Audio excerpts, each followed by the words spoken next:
animation allows us to control our scenes and the objects within them through a whole series of different levels. We have what are called objects, which are the primary drivers of all of the animations that we're going to create. But those objects are created from a whole series of components. The whole idea behind objects and components can best easily be seen if we were to zoom in over here into our list view. Let me just kind of take a look at and show you what's going on here. If you look inside of our list, these are all the objects that are currently in this particular scene.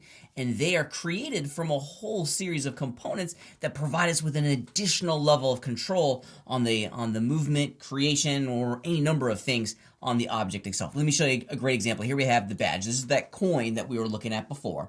And if we were to hit this little arrow, it's going to show us all of the components that this object is constructed from. This green one here, this is the geometry. So this is the physical polygons and vertices and edges that are used to describe the coin. If you look at the list, we have one more arrow, and this chunk of geometry has two additional components, and these are the materials. So we're creating this very direct hierarchy inside of our three-dimensional scene of a whole series of components that are connected to each other.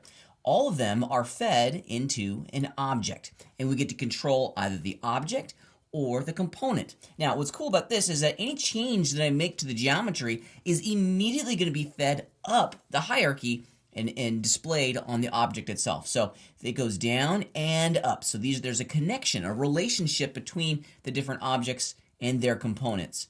The camera is another really great example. This is the camera object. Think of these objects like containers. They hold information. We can move, rotate, and scale these containers around our three-dimensional scene, but at times, it's the components that truly define the purpose of that container, and the camera is a really great example of that.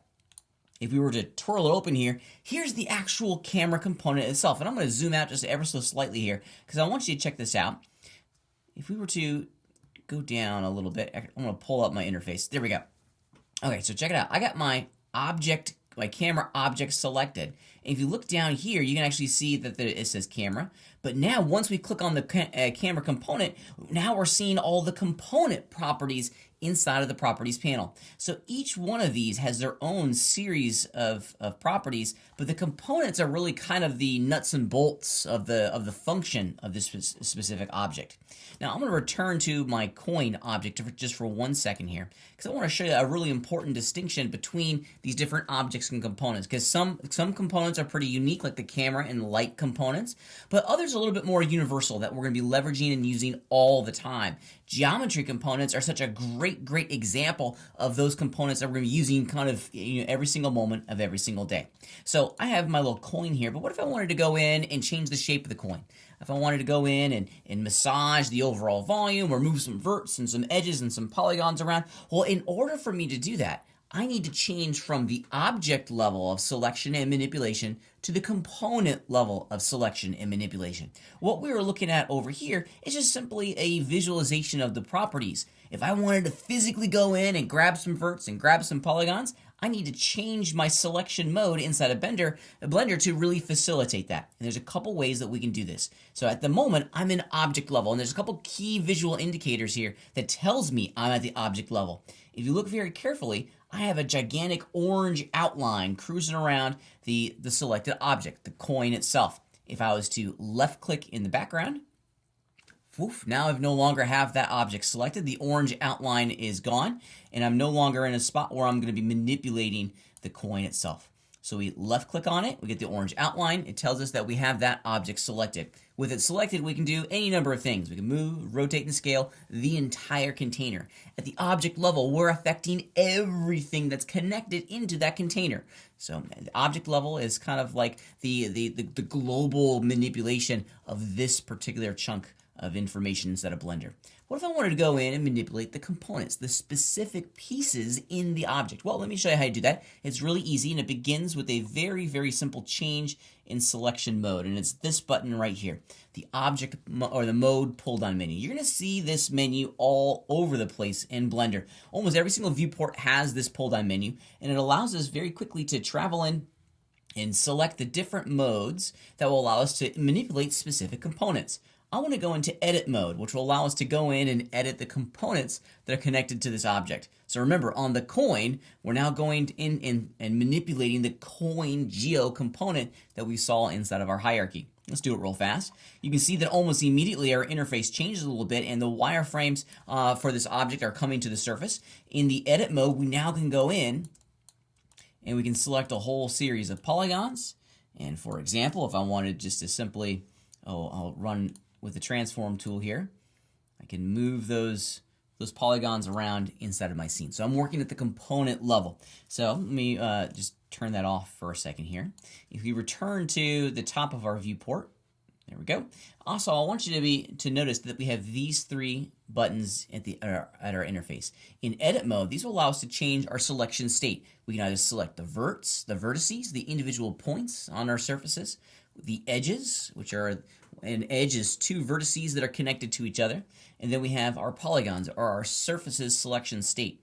Here's a great keyboard shortcut in Pat's Power User keyboard shortcut of the day. The keyboard shortcut to transition between the vert, edges, and polygonal selection state is number 1, 2, and 3 on the top row of your keyboard. So that's a good little handy one. Makes it a little bit easier for you to go in and very quickly change your selection state. So I'm in polygons right now. I can just grab a whole bunch of polygons, and I don't know why I do this, but you certainly could just move them around just as an illustration of the idea. I can also go into edge mode. Let me hit undo, get that back. And go hit the number 2 key. Now I'm in edge mode, and yeah, it's kind of hard to see, and I apologize. I'll zoom in to make it a little bit easier. Now you can see that I'm just selecting a whole series of edges. There we go. Of course, I can grab them and move them around as well, which is pretty cool. Okay, let me zoom out, hit the undo key a couple steps, because there's one final thing that I want to show you about working with objects and or switching between object level and component level. And this is a great handy dandy keyboard shortcut. Often when we're working, we want our mouse is in the area that we're interested in working on. So we're animating a character, our mouse and our energy and our focus is right in that one spot, and leaving that area of interest can often be a little bit of a problem. It can break our workflow and a creative kind of, a creative moment. So here's a great little keyboard shortcut that saves you from having to go way up here to the top into that pull-down menu. There's actually 2. The first one is simply just the tab key. And the tab key is going to automatically cycle between object mode, here we go, tab key, and edit mode. Just hit the tab key. It's a great keyboard shortcut. It's a fast, easy one. Here's another one. If you're in a 3D viewport, you can do Control Tab, which is going to bring open this really neat pie menu. This pie menu allows you to select any of the modes that are available to us and choose them from this list. So if I wanted to go into edit mode, boom, just grab it like that. Shift Tab again. Object mode, can go into weight painting mode. We'll talk about that in Animation 3. But this is another great way for us to very quickly go in and change the modes. So that's the basic overview of the purpose between objects and components and how we can manipulate them and change the level of manipulation right here inside of Blender.